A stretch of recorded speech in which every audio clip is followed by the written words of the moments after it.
man is suing for $5 million. Imagine your name, Anthony Robertson. Somebody put out a warrant for Anthony Robertson. So you get locked up. You stay in a totally different fucking state and get locked up for somebody else's bullshit for a mistaken arrest. Money coming by the 100 miles, you can look and tell I be having it. Ever since I jumped off the porch, I took an oath to go after it. Guacamole, that fettuccine, in the kitchen with the stove heat. Water running, money coming, I'm moving up just like Georgia Weezy. Please believe it, I'm certified. Hustle hard from 9 to 9. I done took about 100 losses, but they came up by 1,000 times. Damn, boy, Memphis, y'all fucked up, boy.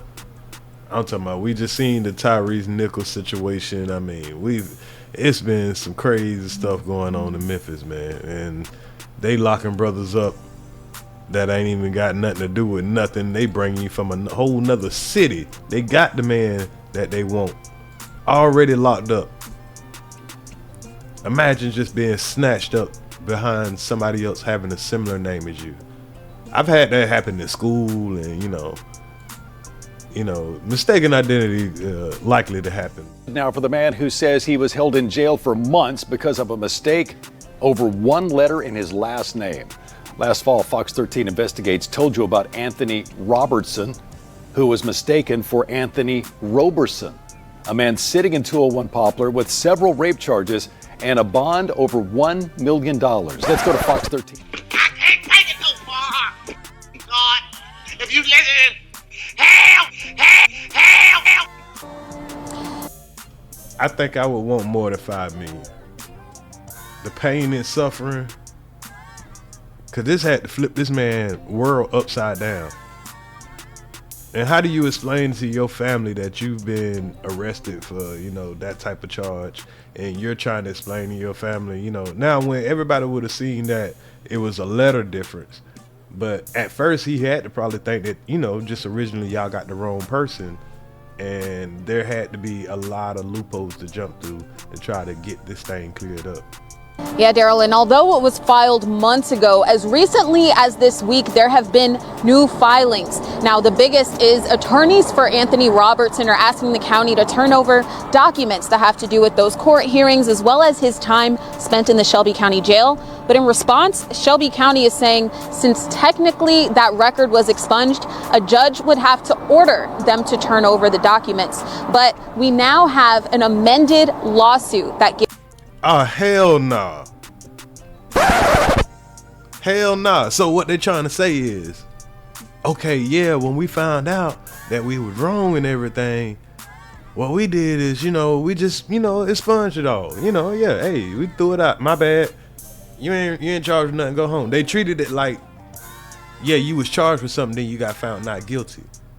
No. What those files at? Now they about to play these political games. $5 million? That's it? Your lawyer about to get 2 of that?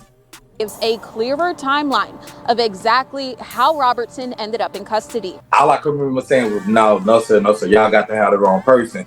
That's not me. That's Anthony Robertson when he met with Fox 13 last year. He was still dealing with the trauma, held in jail at 201 Poplar for 5 months for crimes he did not commit. It was just like detrimental.